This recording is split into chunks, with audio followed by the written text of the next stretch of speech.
Sveicināti! 2022. gads tuvojas noslēgumu. Visi ar nepacietību gaidām svētku laiku.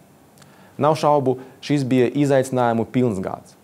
Paralēli pandēmijai un ekonomiskajām grūtībām dzīvojam līdzās brutālam karam, kas notiek šeit Eiropā pie mūsu durvīm. Ikdienas atgādinot, cik šobrīd un arī nākotnē svarīga ir vienotība un atbalsts demokratiskajā pasaules daļā.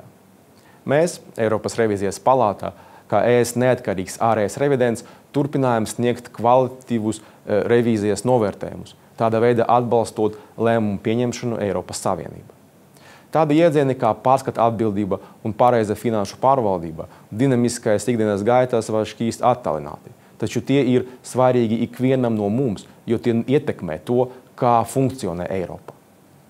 2022. gadā mēs aptvēram plašu jautājumu loku, atspoguļojot ES galvenos izaicinājumus, piemēram, atbildi uz Covid-19 pandēmiju, rīcību cīņā ar klimata pārmaiņām, kā arī atvesaļošanas un noturības fondu. Es ar nepacietību gaidu 2023. gadu. Pirmkārt jau tāpēc, ka mums Eiropas revīzijas palāta ir ļoti interesanta darba programma, kas aptver visu ES izdevumu spektru dažādas politikas jomas, piemēram, ekonomikas un fiskāla pārvaldība, krāpšanas apkarošana, inovācija, digitāla klimata un daudzas citas.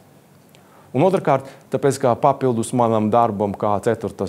palātas vadītājam, es un mana komanda plānojam publicēt revīzijas ziņojumus par Eiropas Savienības elektroenerģijas tirgu, Eiropas centrālās bankas finanšu iestāžu uzraudzību, ES rīcību mākslīga intelekta jomā un par tiešo ārvalstu investīciju pārbaudi Eiropas Savienībā.